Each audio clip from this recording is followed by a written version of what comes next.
ஆண்டவராகிய இயேசு கிறிஸ்துவின் இனிதான நாமத்தினாலே இந்த நிகழ்ச்சிக்கு மிகுந்த அன்போடு கூட உங்களை வாழ்த்தி வரவேற்கிறேன். இன்றைய நம்முடைய தியானத்திற்கென்று தெரிந்தெடுக்கப்பட்ட வேத வசனம் நெகேமியா தீர்க்கதரிசிகளின் புஸ்தகம் 2ஆம் அதிகாரம், அதனுடைய 18ஆம் வசனம். அதனுடைய கடைசி பகுதிகளிலே நாம் பார்க்கிறோம், எழுந்து கட்டுவோம் வாருங்கள் என்று சொல்லி அந்த நல்ல வேலைக்கு தங்கள் கைகளை திடப்படுத்தினார்கள். எருசலேமின் அலங்கம் இடிக்கப்பட்டிருந்த அந்த நேரத்திலே எழுந்து கட்டுவோம் அதை மறுபடியும் என்று சொல்லி அந்த நல்ல வேலைக்கு தங்கள் கைகளை திடப்படுத்தினார்கள் என்று சொல்லி நாம் பார்க்கிறோம். 17ஆம் வசனம், அதில் என்ன சொல்லப்பட்டிருக்கிறது? பாழாய் போன அந்த நகரம், அக்கினியினால் சுட்டரிக்கப்பட்ட அந்த நகரம், சிறுமைப்படுத்தப்பட்ட நகரம், இனி அது நிந்தனைகளுக்கு உட்படாதபடிக்கு அதன் அலங்கத்தை கட்டுவோம் வாருங்கள் என்று சொல்லி ஒரு அருமையான ஒரு அழைப்பு. பாழாய் போன காரியங்கள், அக்கினியால் சுட்டரிக்கப்பட்ட காரியங்கள், அது நிமித்தமாய் சிறுமை அனுபவித்த காரியங்கள், நிந்தைகளை சுமந்த காரியங்கள், இவைகளிலிருந்து அலங்கத்தை மீட்டெடுத்து மறுபடியும் கட்ட கர்த்தர் நம்மை அழைக்கிறார். நம்முடைய தனிப்பட்ட வாழ்வில் எழுந்து கட்ட வேண்டிய, மறுபடியும் எழுப்பப்பட வேண்டிய காரியங்கள், அநேக காரியங்கள் பரிசுத்த வேதாகமத்தில் சொல்லப்பட்டிருக்கிறது. அதில் 3 முக்கியமான காரியங்களை மட்டும் சுருக்கமாக தியானித்து ஜெபித்து முடிக்கப் போகிறேன். ஏசாயா தீர்க்கதரிசிகளின் புஸ்தகம் 52ஆம் அதிகாரம், அதனுடைய 2, 3 ஆகிய பகுதிகளிலே நாம் பார்க்கிறோம்.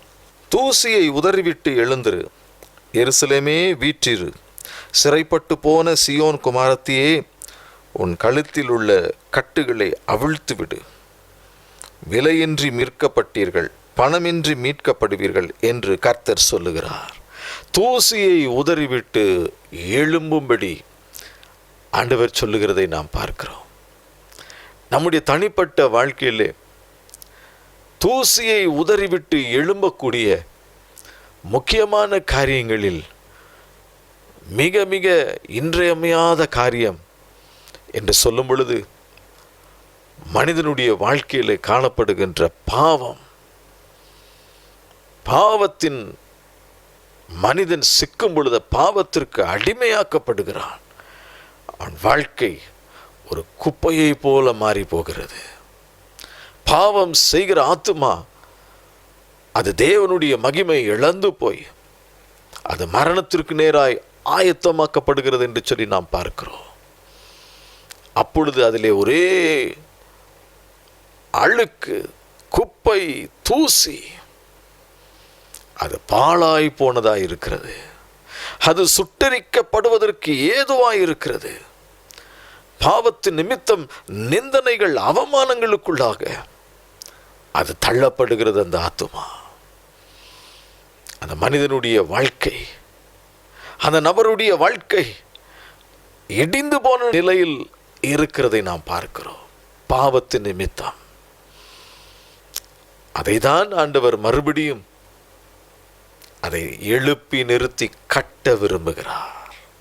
இன்றைக்கு உங்கள் வாழ்க்கை பாவத்தின் நிமித்தம் எல்லாவற்றையும் இழந்து போய்விட்டேன் என்று சொல்லி கலங்கி நிற்கிறீர்களோ? என்னுடைய தவறுதான், நான் செய்த குற்றம்தான், நான் செய்த பாவம்தான் வாழ்க்கை வீணானது என்று நினைத்து கொண்டிருக்கிறீர்களோ? அந்த நிலையிலிருந்து கர்த்தர் உங்களை தூக்கி எடுக்க விரும்புகிறார். தூசியை உதறிவிட்டு எழும்பும்படி கர்த்தர் சொல்லுகிறார்.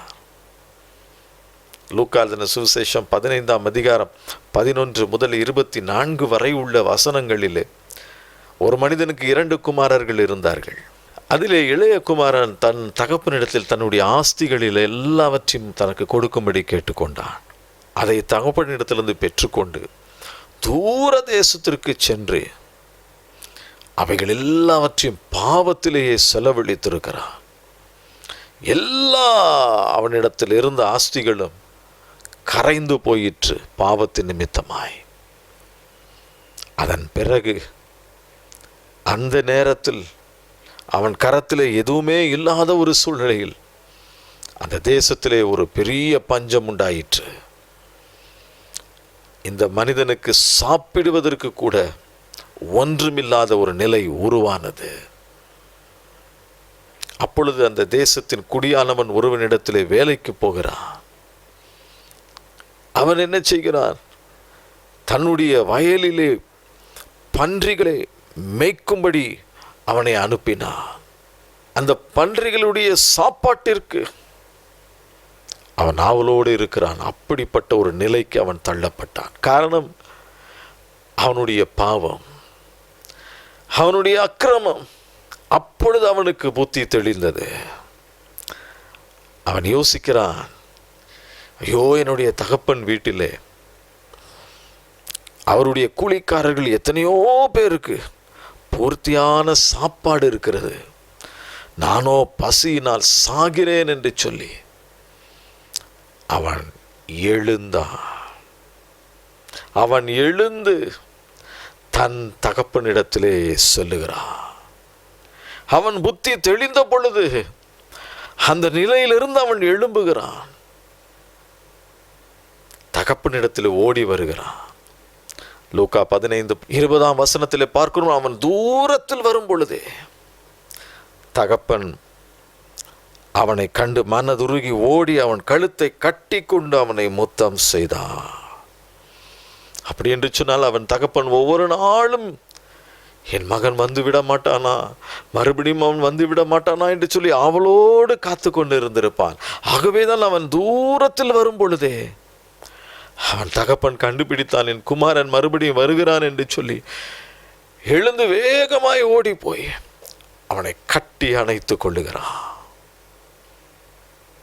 நம்முடைய வாழ்க்கை பாழாய் போனதோ, பாவத்தின் நிமித்தம் சுட்டரிக்கப்பட்டதாய் போனதோ, நிந்தைக்குள்ளாக அவமானத்திற்குள்ளாக தள்ளப்பட்டமோ, சிறுமைப்படுத்தப்பட்டமோ, அந்த நிலையிலிருந்து நம்மை தூக்கி எடுத்து நம்முடைய இடிந்து போன அலங்கத்தை, நம்முடைய வாழ்க்கையை மீண்டும் கட்டும்படி ஆண்டவர் விரும்புகிறார்.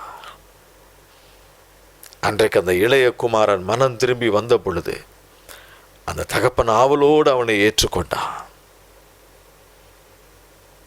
எழுந்து கட்டுவோம் வாருங்கள் என்று சொல்லி அந்த நல்ல வேலைக்கு தங்கள் கைகளை திடப்படுத்தினார்கள். இன்றைக்கு நாமும் நம்முடைய நிலையிலிருந்து தூசியை உதறிவிட்டு எழும்புவோம். கர்த்தர் நம்முடைய வாழ்க்கையை கட்டுவார். இரண்டாவதாக, சரீரத்தில் சுகவீனத்தின் நிமித்தம், பலவீனத்தின் நிமித்தம், வியாதி நிமித்தம் பாழாய் போன காரியங்கள், நிந்தனைகள், சிறுமைகள், அவமானங்கள், அது நிமித்தம் இடிந்து போன அலங்கம், அவைகளை மீண்டும் கட்டுகிறவர் நம் ஆண்டவராகிய இயேசு கிறிஸ்து. யோவான் எழுதின சுவிசேஷம் 5 1 வரை உள்ள வசனங்களிலே நாம் பார்க்கிறோம். இயேசு கிறிஸ்துவின் நாட்களில் பெதஸ்தா என்ற ஒரு குளத்திலே, அதன் அருகே 38 வருஷம் வியாதியா இருந்த ஒரு மனுஷன், அவனை தூக்கி கொண்டு போய் அந்த குளம் கலக்கப்படும் பொழுது அதிலே இறக்குவதற்கு யாரும் இல்லை. அதிலே முதலாவது யார் இறங்குகிறார்களோ, அந்த தூதன் அந்த குளத்தை கலக்கும் பொழுது முதலாவது யார் இறங்குகிறார்களோ அவர்கள் சுகமடைவார்கள். யோவான் 5 1 முதல் 9 வரை உள்ள வசனங்களிலே நாம் பார்க்கிறோம். ஆனால் இந்த மனிதன் படுத்த படுக்கையாக இருக்கிறான். இவனை கொண்டு போய் அந்த நேரத்திலே அந்த குளத்திற்குள் இறக்குவதற்கு யாரும் இல்லை. அவன் அலங்கம் இடிக்கப்பட்டிருந்தது. தனித்து விடப்பட்டிருக்கிறான், சிறுமைப்படுத்தப்பட்டிருக்கிறான். அவனை கவனிப்பதற்கு யாரும் இல்லை. அப்படிப்பட்ட நிலையில் இயேசு அவன் அருகே சென்று, எழுந்திரு, உன் படுக்கையை எடுத்துக்கொண்டு நட என்று சொன்னார். உன் படுக்கையை எடுத்துக்கொண்டு நட என்று சொன்னார். அவன் இடிந்து போன வாழ்க்கை இயேசு ஒரு வினாடி நேரத்தில் கட்டி எழுப்பினான். அவன் எழுந்து தன் படுக்கையை எடுத்துக்கொண்டு ஆண்டவரை மகிமைப்படுத்தி கொண்டு போனான். 14ஆம் வசனத்திலே நாம் பார்க்கிறோம், அதிக கேடு ஒன்றும் வராதபடி இனி பாவம் செய்யாதே என்று சொல்லி அவனுக்கு ஆலோசனை கொடுக்கிற இயேசுவை நாம் பார்க்கிறோம். வியாதி நிமித்தமாய், பலவீனத்தின் நிமித்தமாய் பாழாய் போன காரியங்களை, உடைந்து நொறுக்கப்பட்ட அலங்கத்தை மீண்டும் கட்ட ஆண்டவராக இயேசு கிறிஸ்து ஆவலோடு இருக்கிறார். கடைசியாக எபேசியருக்கு எழுதின நிருபம் 5ஆம் அதிகாரம் அதனுடைய 8 முதல் 14 வரை உள்ள வசனங்களிலே, முற்காலத்தில் நீங்கள் அந்தகாரமாய் இருந்தீர்கள், இப்பொழுதோ கர்த்தருக்குள் வெளிச்சமாய் இருக்கிறீர்கள். வெளிச்சத்தின் பிள்ளைகளாய் நடந்து கொள்ளுங்கள். ஆவியின் கனி சகல நற்குணத்திலும் நீதியிலும் உண்மையிலும் விளங்கும். கர்த்தருக்கு பிரியமானது இன்னதென்று நீங்கள் சோதித்து பாருங்கள். கனியற்ற அந்தகார கிரியைகளுக்கு உடன்படாமல் அவைகளை கடிந்து கொள்ளுங்கள். அவர்களால் ஒளிப்பிடத்தில் செய்யப்படும் கிரியைகளை சொல்லுகிறதும் அவலட்சணமாயிருக்கிறதே. அவைகள் எல்லாம் கடிந்து கொள்ளப்பட்டு வெளிச்சத்தினால் வெளியரங்கமாகும். வெளியரங்கமாகிறதெல்லாம் வெளிச்சமாயிருக்கிறது. ஆதலால் தூங்குகிற நீ விழித்து மரித்தோரை விட்டு எழுந்திரு, அப்பொழுது கிறிஸ்து உன்னை பிரகாசிப்பிப்பார் என்று சொல்லியிருக்கிறார். தூங்குகிற நீ மரித்தோரை விட்டு எழுந்திரு. காரணம், தேவன் நம்மை அழைத்திருக்கிற அழைப்பு அது உன்னதமானது. நாம் கனி கொடுக்கும்படி அழைக்கப்பட்டிருக்கிறோம். நம்மிடத்தில் ஆண்டவர் கனிகளை எதிர்பார்க்கிறார். நாம் ஒருவேளை கனி தராத ஒரு அத்திமரமாய் இருப்போம் என்று சொன்னால் நம் நிலை பரிதாபமாய் போகும். ஆகவே நாம் கனி கொடுக்கும்படி, கனி கொடுப்பதிலிருந்து விலகி இருப்போம் என்று சொன்னால் நம் அலங்கம் இடிக்கப்பட்டிருக்கும். கனி கொடுக்காத ஒரு வாழ்க்கை வாழ்ந்திருப்போம் என்று சொன்னால் நம் நிலை பாழாக்கப்பட்டதை போன்றதாக இருக்கும். நிந்தனைகள் நம்மை சூழ்ந்திருக்கலாம். அக்கினி போன்ற சோதனைகள் நம்மை சூழ்ந்திருக்கலாம். கனி கொடுக்காதபடி நம்முடைய வாழ்க்கையிலே காணப்படுகின்ற அசதியான தூங்குகிற நிலையிலிருந்து நாம் விழித்து மரணத்திற்கு நேராய் நடத்தி கொண்டிருக்கிற அந்த கனி கொடுக்காத சூழ்நிலையிலிருந்து நாம் எழுந்திருப்போம் என்று சொன்னால் பாழான காரியங்களை தேவன் மறுபடியும் கட்டுவதற்கு ஆவலோடு இருக்கிறார். நாம் சிறுமைப்படுத்தப்பட்ட இடத்தில் தேவன் நம்மை உயர்த்துவார். நம் அலங்கத்தை கட்டும்படி அவரே செய்வார். எழுந்து கட்டுவோம் வாருங்கள் என்று சொல்லி அந்த நல்ல வேலைக்கு தங்கள் கைகளை திடப்படுத்தினார்கள்.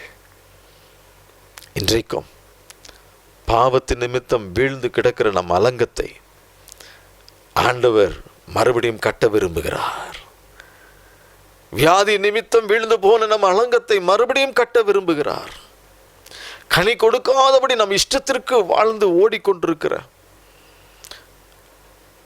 தேவனுக்கு பிரியமில்லாத பாழான காரியங்களை தேவன் மீண்டும் சரி பண்ண விரும்புகிறார். கனி கொடுக்கும்படி நம்மை அழைக்கிறார். கண்களை மூடி ஆண்டவரை நோக்கி பார்ப்போம். தகப்பனை, அன்றைக்கு அந்த மனிதன் மனம் திரும்பி தன் தகப்பனிடத்தில் திரும்பினது போல ஆண்டவரே, யார் யார் உண்மையாய்மை நோக்கி பார்க்கிறார்களோ, இயேசுவே பாவியாகி என் மீது கிருபையாயிரும் என்று கேட்கிறார்களோ, மனம் இறங்கி கிருபையாய் கண்ணோக்கி பாருங்கப்பா. அந்த நிலையிலிருந்து கர்த்தர் மீட்டெடுப்பீராக. பாவத்தின் நிமித்தம் இடிந்து போன அலங்கங்கள் மீண்டும் அவர்கள் வாழ்க்கையிலே கட்டப்படட்டும் ஆண்டவரே. வியாதியினாலும் பல்வேறு பலவீனத்தினாலும் வேதனையோடு நிற்கிறார்களோ, இது நிமித்தமாய் அலங்கம் இடிக்கப்பட்டது போன்று இருக்கிறதே என்று சொல்லி கலங்கி கொண்டிருக்கிற நம்முடைய பிள்ளைகள் மீது நம்முடைய சுகமளிக்கும் வல்லமை இறங்கட்டும். இப்பொழுது ஒரு சுகம் உண்டாகட்டும் ஆண்டவரே. அந்த நிலையிலிருந்து அவர்களை தூக்கி எடுப்பீராக. ஒவ்வொருவரையும் தேவரீர் ஆசீர்வதியும். அவள் வாழ்க்கையை கட்டி எழுப்பும் ஆண்டவரே. நீர் அப்படி செய்கிறதற்காக உமக்கு நன்றி. இயேசுவின் நாமத்தில் கேட்கிறோம் பிதாவே, ஆமென். கர்த்தர் தாமே உங்களை ஆசீர்வதிப்பாராக. ஆமென்.